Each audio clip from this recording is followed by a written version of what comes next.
지금 보세요. 강경화 같은 거 얘기 한번 해봅시다. 제가 앞 시간에도 얘기했지만 다시 얘기할게요. 우리 전남 장성에 제가 지금 고향까지 나와버렸는데 전남 장성에 가서요. 인목도가 50% 이하짜리 대지로 바꿔준다면 당장 바꿔줍니다. 제가 다시 얘기했잖아요. 여기냐면 지방의 세수가 저희 고향이요. 자립도가 18%밖에 안 돼요. 최하입니다. 대한민국에. 그러면 서울에 있는 사람들이 집 팔고 가서 임야를 인목도가 낮아야 돼요. 대신 이거는 대통령도 못 바꿔요. 80% 넘으면. 여기에 집 짓고 살겠다 하면 어느 오라 그래요. 서비스 다 해줘요. 라인 다 깔아줘요. 그게 바로 지자체의 지금 한계거든요. 그런데 이것을 샀는데 뭐 1,000원짜리인가? 1,560원짜리를 샀는데 샀더니 대지로 바꾸니까 당연히 10만 원으로 오르죠. 그런데 이거를 뭐 73배가 올랐다고 땅 투기 있다고 했다고 해요? 그러면 이상득은 어떻게 됩니까? 이상득이 설명해야죠. 자기 땅 사놓고 인터체인지 넣어버리니까 수십 배 올랐던 거하고 그게 투기인 거지. 이거는 자기가 살려고 하는 거 아닙니까? 이건 투기가 아니다. 네. 그리고 두 번째로 봅시다. 위장전입이라고 얘기하는데 강남으로 이 정도 스펙이면요. 강남으로 가려고 위장전입이에요. 그런데 그 자기 모교에 딸 보내고 싶어서 모교에 대한 애착심이 있어서 구체적인 얘기를 제가 않더라도 그게 무슨 위장전입이에요. 의도가 위장전입이긴 하나 그 의도가 불순하지 않다라는 거예요. 네. 강남에 좋은 학군 보내려고 위장전입한 게 아니잖아. 다른 자유한국당 네. 정치인들처럼 그런 거잖아요. 그런 것 가지고 문제를 삼는다는 거 오히려 이거 하나도 해결 못하느냐. 문재인 대통령 그냥 치고 나가 임명해. 라는 메시지일 가능성이 굉장히 높다. 저희가 그 촛불이 한참일 때 제가 여러 번 이야기했던 거기도 해요. 어차피 요소 야대다. 그리고 촛불로 만들어진 대통령은 결국은 국민들 지지율 받아서 대통령 할 수밖에 없다. 국회가 중요한 건 아니다. 촛불 때 로직이 하나 있었잖아요. 뭐가 통과가 안 돼. 자, 다음 주에 촛불 100만 모여 하면 모여가지고 하면 그 다음 주에 통과돼. 이런 방식이었단 말이에요. 그렇죠. 근데 지금은 그렇게 촛불 모이기는 또 많은 분들이 사실 피로감 느끼실 수도 있고 그래서 저는 할 수 있는 게 저는 문자 행동이라고 봐요. 예? 그런 방식으로 민의가 전달되는 거잖아요. 그래서 계속해서 압박을 해가는 거지 단 거기에다가 욕설은 좀 하지 마세요. 그게 빌미를 주는 거기도 하고 분에도 욕설하지 마시고 맞아요. 역공이 네. 들어오니까요. 정정당당하게 항의하는 건 하시기 바랍니다. 문자 행동하시고요. 그게 촛불 켜는 거랑 똑같은 거죠. 예, 맞습니다. 문자 행동을 놓고 뭐 테러니 폭탄이 이런 개 같은 소리를 하는데 그런 정치인들은 이정일 판사한테 신고하십시오. 대신 아까 우리 권 PD가 얘기한 대로 욕은 하지 마십시오. 명예훼손 되니까. 예. 그러고 나서 이게 저는 직접 민주주의로 가는 과도기적 단계가 아닌가. 그렇겠다. 예, 그래서 이게 굉장히 신성한 겁니다. 문자로 자기 의사를 간접 민주주의인 대의 제도인 국회의원들한테 자기 의사를 직접 반영하게 만드는 것은 직접 민주주의 체제 또는 주권자가 주권을 회복하는 과정이다. 그래서 이거는 헌법적 가치인 것이고요. 굉장히 신성한 거기 때문에 제발 욕하지 말고 당당하게 떳떳하게 하십시오. 만약에 이것을 받아들이지 못한 정치인들은 앞으로 도태될 것을 저는 확신합니다. 그리고 지금 국민의당 홈페이지는 십자포화 맞았어요. 맞습니다. 네. 이런 식으로 네. 표현을 하면 되죠. 그러니까 촛불을 언제든지 켤 수 있다. 너희들 정신 차려라. 어차피 정치라는 게 상대방을 끌어내려야 자기가 올라갈 기회도 생기는 건데 그래서 흠집 내고 발목 잡게 하고 있는 거고 사실 강경화 후보자에 대해서는 저도 총평은 그래도 새누리당에서 제일 깨끗한 놈보다 더 깨끗해. 내가 봤을 땐 그래요. 그러니까 그럼 지들이 내라든가. 지들이 내면 되잖아. 그러니까 강경화 후보자는 보통 우리가 도시에 사는 보통 사람들 정도의 흠결 정도라고 봐요. 완벽한 사람은 아닌데 자기들이 말하기엔 좀 뻘쭘한 거고요. 아까 그 73배 땅값 오는 것도 신빈이 말씀하신 게 딱 그 결이거든요. 그렇죠. 딱 그렇게 되는 거고요. 근데 그거를 지적하는 사람이 심지어 최경환이에요. 자기 고향에다가 막 그 경제부총리 할 때 돈 쏟아붓던 바로 그 인간들이 나와가지고 아까 말씀하신 것처럼 1560평 평당 이게 샀다가 나중에 11만 원도 올랐다. 이건 누가 봐도 투기래. 땅값 오른 다 투기야. 그냥 보면 투기지. 근데 이거는 대지로 바꾸면 다 이렇게 올라요. 저희 시골도 똑같아요. 그렇겠죠. 누가 네, 갖고 나서 땅의 가치를 올린 건지. 그리고 투기라는 게 그런 거잖아요. 다른 방송에도 말씀을 똑같이 드렸는데 투기는 필연적으로 유장전입이랑 연결이 돼서 농지 같은 거 살 때는 특기 장전이 그렇죠. 필요해요. 네. 그러니까 유장전입이 도시에서는 이제 약군 이런 것이 더 주고 그리고 농촌에 가면은 이제 농지 관련해 가지고 살지도 않으면서 살아야 그 땅을 살 수 있는 뭐 그렇죠. 조건이 있잖아요. 네. 그러니까 이런 게 법적으로 뭐 아시는 분 다 아시는 얘기지만 농지를 바로 거기다 건물 못 짓잖아요. 못 짓죠. 그것이 이제 관련돼 있는 게 유장 전입이 관련된 그런 건데 강경화 후보자는 그렇고 후보자 남편도 그렇고 그냥 가서 살아요. 실제로 거주해. 자기가 직접 짓고. 그러니까 요거는 우리가 논란거리 자체가 안 됩니다. 그 사람들의 논리는 땅을 사가지고 땅값이 올랐으니까 투기다 이렇게 하고 있는 이거는 누가 봐도 말도 안 되는 거지 않습니까? 최경환이 구속될 놈이 말이야. 초이노믹스 기억나나요? 나라 망치고 지 고향에다 한 2천억 정도 발랐죠. 나쁜 놈의 시기. 지금 강경화 외교부 장관의 외교부 장관 후보자에 대해서 지금 계속 반대하고 있는 것을 사람들은 이렇게도 본다고 하더라고요. 이 외교 무대에서의 한일전이다. 그러니까 예, 좋은 이게 판단이었어요. 예. 한국과 일본이 싸우고 있다. 국내에서 외교 무대에 누구를 세울 것인가를 갖고 싸우고 있는 형태다라고 판단들을 하고 있고요. 사실 저는 강경화 이 분을 보면서 참 많은 것을 느꼈어요. 그러니까 이게 아마 다른 분들도 느꼈을 테지만 사실 이 사람이 뭐 입지전적이니 뭐 어쩌는 이런 게 중요한 게 아니고 과연 대한민국이라는 나라가 조선시대를 다 통틀어서 이만큼 외교 무대에서 역량을 가질 수 있는 사람 그리고 인적 네트워크를 가진 사람을 과연 몇 명이나 키워봤는가. 이 강경화라는 사람은 대한민국이 키운 외교 무대의 인재 중에서 손가락 안에 드는 사람이에요. 유엔에서 오랫동안 사무총장 3명을 겪은 전문가고 인권운동가고 이런 사람. 그 최근에 그런 비슷한 사람이 한 명 있었죠. 반기문 씨라고. 사실은 대한민국에서 이렇게 전 세계를 대상으로 유엔이라는 큰 그 조직 안에서 전문가를 키운 거는 반기문과 강경화 이 두 분밖에 없어요. 아직은. 지금도 많은 분들이 그 안에서 일을 하고 있지만 그렇다면 이 강경화라는 사람은 대한민국이 키워낸 인재인데 이 인재를 단지 여자라는 이유만으로 또 하나 단지 서울대 출신이 아니고 외무고시 출신이 아니라는 이유만으로 이렇게 반대를 한다는 것은 이거는 정말 국익에 굉장히 반하는 행동인 거예요. 그러니까 한일전이란 말이 굉장히 이제 정확한 말인데 강경화 외교부 장관 후보가 위안부 할머니 관련해서 등의 재검토 얘기가 있었고 일본의 친일 2, 3세대들의 정치인들이 일본의 극우 세력들의 사주를 받아서 강경화 후보를 굉장히 디스할 수도 있다. 이런 견해 굉장히 좋은 견해입니다. 왜 그러냐면 일부의 자기 조상들이 일본과 뜻을 같이 하고 일본 밑에서 먹고 살았다고 해서 굉장히 일본과 우호적인 이런 스탠스를 취하는 정치인들이 꽤 있어요. 저는 그것을 일본과 극우 세력들과 학술 교류 또는 연구비 지원 등을 통해서 룰라이트가 만들어진 것처럼 그들에게는 반드시 있다. 무엇인가 아까 말한 대로 비예무고시 출신이라고 해서 또 외교부의 친 세력들의 외교부들이 로비를 통해서 자유한국당 로비를 통해서 굉장히 강경화를 디스하고 있다. 이런 측면은 굉장히 깊게 들어가서 들여다봐야 될 굉장히 중요한 팩트인 것 같아요. 오늘 한 가지 뉴스가 나온 게 뭐냐면 외교부 직원들이요 성명서를 냈어요. 강경화 후보자만큼 적합한 외교부 장관 후보자가 없다.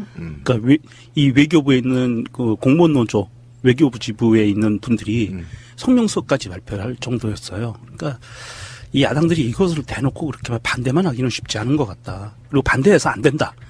이런 인재를 그냥 다시 또 우리가 외교부 장관으로 임명하지 않으면 이분이 어디를 갈 것 같아요. 다른 나라로 갈 거 아니에요.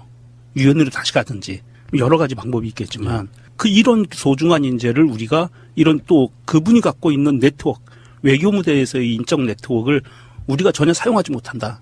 그동안 우리는 외교에 있어서는 항상 코리아 패싱이라는 말도 안 되는 말도 있었지만 외교 무대에서는 계속 왕따였어요. 중국에 가서건 미국에 가서건 유럽에 가서건 이 인적 네트워크로 활용할 만한 게 없거든요. 외교부 장관들이 그렇게 일을 못했기 때문에 그래서 꼭 필요한 후보다. 그리고 위안부 할머니들도 강경화 후보자 임명해라 성명도 똑같이 발표하고 있고요. 결정적인 하자 없음.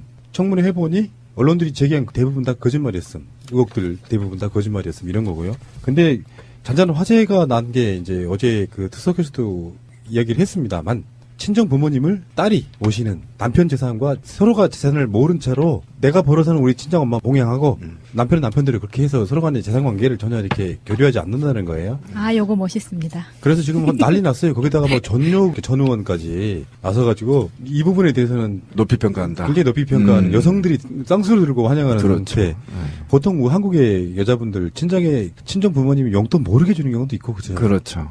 왜냐하면 이거는 강경화 이 후보가 일단 본인이 탄탄한 직업이 있기도 하기 때문에 수입이 있기 때문에 이게 가능했다고도 보긴 하는데 일단 이게 통장 관리를 각각 했다는 거 아니에요? 멋지네요. 네, 청문회에서 나온 얘기로는 남편 재산은 남편이 관리를 하고 내 재산은 내가 관리를 했기 때문에 남편이 샀던 토지나 이런 부분에 대해서 당시에 자기가 정확하게 자세하게 모를 수 있었다. 이 부분에 대해서 그래서 사과를 한 거였거든요. 근데 보통은 저도 그렇거든요. 저도 통장 안 섞었었어요. 근데 보통은 이분은 근데 유행 가기 전부터 이렇게 하신 것 같은데 지금은 또 많이 이렇게들 살고 계시지 않나. 나도 그러고 싶다 진짜. 용돈 받으면 꽝이야 씨. 그러니까 이런 내 경우는 인생 완전히 꼬였어. 남편도 경제력이 있어야 됩니다. 그럼. 그래서 서로 간에 이렇게, 그러니까 사실 그게 맞잖아요. 엄밀히 따지면은 뭐 직장이 없는 주부들이야 좀 경우가 좀 다르겠지만 남편이 이해해주고 사이가 나빠서가 아니라 금전적으로 딸밖에 없는 집안에서 큰딸이라고 하는데 이분이 경제력이 있어요. 유행 같은 데 가서 이제 연봉 보면 많이 받을 거 아니에요. 얼마나 그렇죠, 받을지 많이 모르지만. 받죠. 그럴 때 그 돈을 다 시댁 남편한테만 주고 그렇게는 안 사는 거 아니에요. 그러다 보면 나중에 불편해질 수 있으니까 경제에 대해서는 서로가 이렇게 생활에 있어서 더치페이 같은 거죠. 네. 아니 근데 그게 제 친구 공무원 부부도 그렇게 해요. 그러니까 집 살 때 반반씩, 양육비도 반반씩. 정확히 반반씩 하더라고. 근데 이 룰을 깨면 사람 취급 못 받아요. 굉장히 남자가 더 고달프요, 사실은. 왜 그러냐면 남자는 돈이 해프잖아요. 그러니까 떨어졌다 그러면 사람 취급 못 받으니까 굉장히 거기에 스트레스 쌓이더라고. 나처럼 확 맡겨버리고 그냥 없으면 없는 데로 사는 게 낫지. 그러니까 이 집안이 그 딸만 택시라고 하는데 그럼 예전 같으면 아들이 없으면은 진짜로 제대로 부양해줄 가족이 없는 거예요. 그럼요. 지금은 시대가 엄청나게 많이 바뀌었고 그래서 그렇게 한다는 거에 대해서 많은 분들이 어쩌면 당연한 걸 수도 있는데 아직도 한국적 문화는 좀 그게 안 되는 측면이라. 근데 통장을 따로 관리를 하고요. 공동으로 드는 비용은 공동으로 모아서 쓰면 되니까요. 차라리 한국도 이런 문화가 정착할 수 있는 계기가 됐으면 좋겠네요. 근데 그건 직장인들 이야기고. 그러니까 아까 우리 주부들 같은 경우 좀 다르죠. 명종님이 얘기한 거 보니까 참 감동이네요. 대한민국에서 대한민국 공무원 노동조합이에요. 애교부 노조 지부인데요. 네. 그 한상구 위원장인데 노조가 이렇게 발표하기가 굉장히 어렵거든요. 우리나라 역사에서 없었어요. 최초라고 해요. 예, 저도 이제 노조 간부 한 13년 하는데 그 지자체장 뽑히는데 환영한다고 이 논평을 발표하는 건 이례적인 거고요. 그만큼 지자체장이 아니라 외교부 장관. 그러니까 우리는 지자체인 거잖아요. 그러니까 우리는 지자체장이 이제 뽑히는데 그 사람 뭐 반대한다고 또는 찬성한다고 반대한다고는 해봤는데 찬성한다고는 한 번도 안 해봤거든요. 13년 동안. 그리고 외교부 노조가 이렇게 발표하는 건 그냥 발표하는 게 아니에요. 노조만의 기준이 있거든요. 그 기준에 맞기 때문에 또 이걸 발표해도 내가 어용이라는 소리를 듣지 않겠다라는 자신감이 있기 때문에 발표하는 그렇죠. 겁니다. 굉장히 이례적이고요. 아까 대한민국 최초라고 하는데 저도 처음 봤어요, 지금. 그냥 우리가 보통은 KBS 사장 반대한다 막 이렇게 성명 쓰고 우리 공무원 노조 같은 경우 무슨 장관 반대한다 이렇게 쓰거든요. 과거에 그랬어요. 근데 이렇게 공무원 노조에서 환영한다는 성명을 낸다는 건 굉장히 이례적이고요. 외교부에도 공무원 노조가 있어요? 대한민국은 보통 이제 전체가 36만 명 정도 돼요. 몇 급 이하만 가능하죠. 예, 5급 이하만 가능하죠. 근데 어차피 불법이잖아. 아니, 우리만 불법이고 여기는 그러니까. 다 공식이죠. 노조라면서요. 노조인데 공무원 노조를 허용이 됐어요. 전공노만 허용이 안 된 거야. 공무원 노조는 네. 전공노만 설립증을 뺏어가고요. 나머지는 99개 노조는 다 설립증이 있어요. 저런 불법스러운 사람들 같은. 불법이 아닙니다. 법의 노조. 헌법적 노조, 헌법 노조. 예. 강경화 후보자는 그러면 이제 마지막으로 이런 얘기를 짧게 한번 해보자고요. 문재인 대통령이 임명을 강행해야 할까요? 문재인 대통령이 강경화 후보자를 외교장관의 국회 동의 없이 임명을 강행하는 것이 더 좋겠다 아니다만 한번 말씀을 해보세요. 일단 저는 단호해요. 임명해야 된다. 왜 그러냐면 그 이유가 별로 큰 한방이 없어요. 우리가 말하는 큰 한방이 없단 말이죠. 큰 한방이 없는 것이고 그 다음에 지금 저는 삿바 싸움이라고 생각합니다. 그렇지. 힘겨루기. 네, 힘겨루기인데 이걸 가지고 협치를 할 거냐 말 거냐 개소리 같은 거 하는데요. 국민은 자유한국당이 협치를 원치 않습니다. 문제는 국민의당도. 문제는 국민의당인데. 국민의당이 지금 돌아설 거라고 저는 판단되거든요. 그래서 만약에 포결에 들어가면 어떨지 될지 모르겠지만 어쨌든 저는 자유한국당하고는 사실 협치는 불가능하다. 제가 볼 땐 그래요. 지금 대통령 된 지 한 달도 안 됐거든요. 지금 뭐 하나 도와준 거 있나요? 나는 이게 너무 괘씸한 거예요. 자기들이 나라 이렇게 만들어 놓고 적어도 한 3, 4개월은 도와주다가 그러다가 발목을 잡든가 아니면 도와줬더니 너 개판이다 이렇게 해서 딴지를 걸든가 그것도 아니고 첫날부터 딴지 걸어서 지금까지 뭐 하나 도와준 게 있나요? 자기들 다 망쳐놓은 거? 그 다음에 이제 두 번째로 만약에 국민의당이 반대한다면 국민의당은 이제 소멸의 길을 갈 거다. 적어도 제가 오기슨 거 아니에요. 웃어요. 왜 그러냐면 지금 국민의당이 그동안에 광주에서 사랑을 받았던 거에 보답하려면 지금 문재인 정부의 협치를 해서 그 협치 속에서 자신들이 나아갈 방향을 결정하는 게 맞다. 그런데 자유한국당하고 부안해동에서 현 적폐 청산을 위한 새 정부의 발목을 잡는다고 한다면 제가 볼 땐 적어도 소멸이 되거나 분열될 겁니다. 그중에 몇 명은 적어도 다시 당을 깨고 더불어민주당으로 올 가능성이 굉장히 높아서 판단 잘해야 된다. 양쪽에서 맞을 수 있다. 명령님은? 제가 보기에는 아까 잠깐 말씀드린 것처럼 다음 주에 대통령이 제안한 상임위원장 회동이 있고 나면 그냥 표결로 통과될 것 같아요. 그래서 강행을 할 이유가 없는 것 같은데 혹여 잘못되더라도 이거는 대통령이 반드시 강행해야 될 부분이다. 이 강경화 후보자 같은 경우에는 지금이 아니면 이 양반이 오랜 기간 동안 유엔에서 쌓아온 그런 네트워크와 경력을 대한민국이 활용할 수 있는 기회가 전혀 없다. 이제는 돌아갈 수 없는 강을 건널 수도 있어요. 강경화 씨의 대상으로는. 그래서 이번에는 이분을 우리가 반기문 씨는 좀 이상한 행동과 마인드 때문에 우리가 내쳤지만 우리가 내쳤다기보다는 본인 스스로 다시 나갔지만 이 강경화 씨 같은 경우에는 반드시 대한민국 외교부 라인에서 대한민국의 외교를 책임질 수 있는 그런 인재로 우리가 계속 좀 부려먹어야 된다. 이런 생각입니다. 그럼 마차님은? 저는 한 발 물러서면 좀 실망할 것 같아요. 그래서 저희는 오히려? 네, 강한 대통령을 원하고 그리고 언론의 역공이 생기면 새날이 열일하면 된다고 생각합니다. 오, 한 방에 끝나네, 뭐. 역시 젊어요. 지금 깔끔해요. 자유한국당이 이제 김상조 후보자 부인은 고발하겠다고 하고요. 강경화 후보자에 대해서도 뭐 투기네 뭐로 법적 대응하겠다고 정말 이상한 삽질들을 하고 계시는데. 그럼 새누리당 의원, 자유한국당 의원들 다 한번 재정비 해봤으면 좋겠어요. 그러니까 필연적으로 한번 넘어야 될 산인 건 맞고요. 저도 강경화 후보자에 대해서 한번 넘어보고 오히려 제가 보기엔 문재인 대통령이 좀 멈칫하는 것 같은 느낌이에요. 왜냐하면 계속해서 장관 후보자들이 나와야 되거든요. 그러니까 근데 그 이후에 현역 국회의원들 4명 장관이 임명한 그 이후에 아직 장관 자리 무지하게 많이 남았거든요. 그러니까요. 근데 지금 강경화 드러난 거에 비해서 막상 까보니 별거 없지만 강경화에 대해서 한번 물러서게 되잖아요. 그러면 아무것도 못하게 되는 상태가 좀 된다고 봐서 멈칫한다는 개념이 강경화를 어떻게 처리할 것이냐 첫 번째. 두 번째는 실제로 5대 공식 배제 원칙에 있어서 얼마나 그걸 충실하게 따를 것이냐라든지 등등을 조금 더 면밀하게 검토해 본 뒤에 사실 국민의 높은 지지율을 갖고 가야 되는 건 사실 맞거든요. 근데 이게 어떤 추세를 봤을 때 리얼미터에서는 떨어졌다고 하고 지금 아마 방송 나가는 오늘쯤에 갤럽에 또 지지율이 또 나올 거예요. 매주 한 번 있는 그 흐름의 어떤 패턴을 한 2, 3주를 봐야 됩니다. 그리고 이게 떨어지고 있다고 해서 멈칫할 건 아니고 할 건 해야죠. 지지율이 뭐 10% 20% 떨어지더라도 압박을 해 가는 거지. 단 거기에다가 욕설은 좀 하지 마세요. 그게 빌미를 주는 거기도 하고 부은에도 욕설하지 마시고 맞아요. 역공이 들어오니까요. 정정당당하게 항의하는 건 하시기 바랍니다. 문자 행동하시고요. 그게 촛불 켜는 거랑 똑같은 것 같아요. 예, 맞습니다. 문자 행동을 놓고 뭐 테러니 폭탄이 이런 개 같은 소리를 하는데 그런 정치인들은 이정일 판사한테 신고하십시오. 대신 아까 우리 권 PD가 얘기한 대로 욕은 하지 마십시오. 명예훼손 되니까. 예. 그러고 나서 이게 저는 직접 민주주의로 가는 과도기적 단계가 아닌가. 그렇겠다. 예, 그래서 이게 굉장히 신성한 겁니다. 문자로 자기 의사를 간접 민주주의인 대의 제도인 국회의원들한테 자기 의사를 직접 반영하게 만드는 것은 직접 민주주의 체제 또는 주권자가 주권을 회복하는 과정이다. 그래서 이거는 헌법적 가치인 것이고요. 굉장히 신성한 거기 때문에 제발 욕하지 말고 당당하게 떳떳하게 하십시오. 만약에 이것을 받아들이지 못한 정치인들은 앞으로 도태될 것을 저는 확신합니다. 그리고 지금 국민의당 홈페이지는 십자포화 맞았어요. 맞습니다. 네. 이런 식으로 네. 표현을 하면 되죠. 전입이랑 연결이 돼서 농지 같은 거 살 때는 특기 장전이 그렇죠. 필요해요. 네.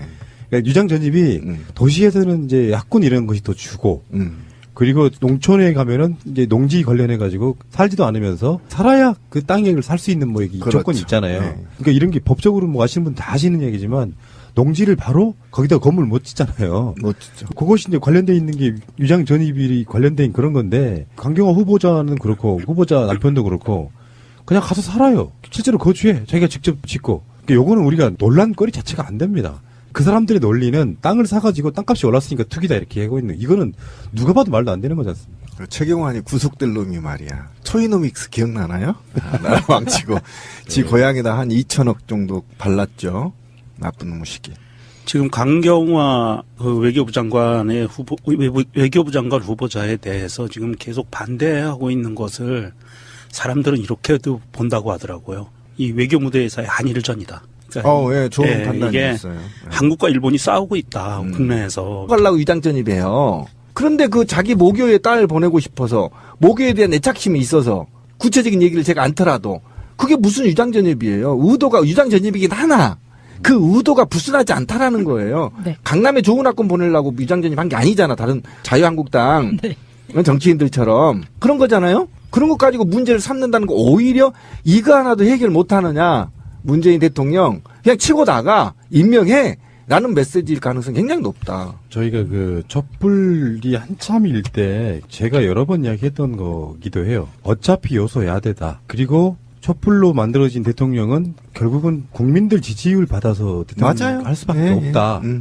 국회가 중요한 건 아니다. 음. 촛불 때 로직이 하나 있었잖아요. 뭐가 통과가 안 돼. 자, 다음 주에 촛불 100만 모여 하면 모여가지고 하면 그 다음 주에 통과돼. 이런 방식이었단 말이에요. 그렇죠. 근데 지금은 그렇게 촛불 모이기는 또 많은 분들이 사실 피로감 느끼실 수도 있고. 그래서 저는 할 수 있는 게 저는 문자 행동이라고 봐요. 예. 그런 방식으로 민의가 전달되는 거잖아요. 그래서 계속해서 지금 보세요. 강경화 같은 거 얘기 한번 해봅시다. 제가 앞 시간에도 얘기했지만 다시 얘기할게요. 우리 전남 장성에 제가 지금 고향까지 나와버렸는데 전남 장성에 가서요. 인목도가 50% 이하짜리 대지로 바꿔준다면 당장 바꿔줍니다. 제가 다시 얘기했잖아요. 여기냐면 지방의 세수가 저희 고향이요. 자립도가 18%밖에 안 돼요. 최하입니다. 대한민국에.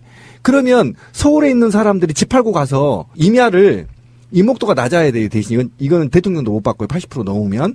여기에 집 짓고 살겠다 하면 어느 오라 그래요. 서비스 다 해줘요. 라인 다 깔아줘요. 그게 바로 지자체의 지금 한계거든요. 그런데 이것을 샀는데 뭐 1,000원짜리인가? 1,560원짜리를 샀는데 샀더니 대지로 바꾸니까 당연히 10만 원으로 오르죠. 그런데 이거를 뭐 73배가 올랐다고 땅 투기 있다고 했다고 해요? 그러면 이상득은 어떻게 됩니까? 이상득이 설명해야죠. 자기 땅 사놓고 인터체인지 넣어버리니까 수십 배 올랐던 거하고 그게 투기인 거지. 이거는 자기가 살려고 하는 거 아닙니까? 이건 투기가 아니다. 네. 그리고 두 번째로 봅시다. 위장전입이라고 얘기하는데 강남으로가 이 정도 스펙이면요. 강남으로 촛불을 언제든지 켤 수 있다. 너희들 정신 차려라. 어차피 정치라는 게 상대방을 끌어내려야 자기가 올라갈 기회도 생기는 건데 그래서 흠집 내고 발목 잡게 하고 있는 거고 사실 강경화 후보자에 대해서는 저도 총평은 그래도 새누리당에서 제일 깨끗한 놈보다 더 깨끗해. 내가 봤을 땐 그래요. 그러니까 그럼 지들이 내라든가. 지들이 내면 되잖아. 그러니까 강경화 후보자는 보통 우리가 도시에 사는 보통 사람들 정도의 흠결 정도라고 봐요. 완벽한 사람은 아닌데 자기들이 말하기엔 좀 뻘쭘한 거고요. 아까 그 73배 땅값 오는 것도 신빈이 말씀하신 게 딱 그 결이거든요. 딱 그렇게 그렇죠. 되는 거고요. 근데 그거를 지적하는 사람이 심지어 최경환이에요. 자기 고향에다가 막 그 경제부총리 할 때 돈 쏟아붓던 바로 그 인간들이 나와가지고 아까 말씀하신 것처럼 1,560평 평당 이게 샀다가 나중에 11만 원도 올랐다. 이건 누가 봐도 투기래. 땅값 오른 다 투기야. 그냥 보면 투기지. 근데 이거는 대지로 바꾸면 다 이렇게 올라요. 저희 시골도 똑같아요. 그렇겠죠. 누가 네, 한 갖고 15만 나서 원 땅의 올라요. 가치를 올린 건지. 그리고 투기라는 게 그런 거잖아요. 다른 방송에도 말씀을 똑같이 드렸는데 투기는 필연적으로 위장전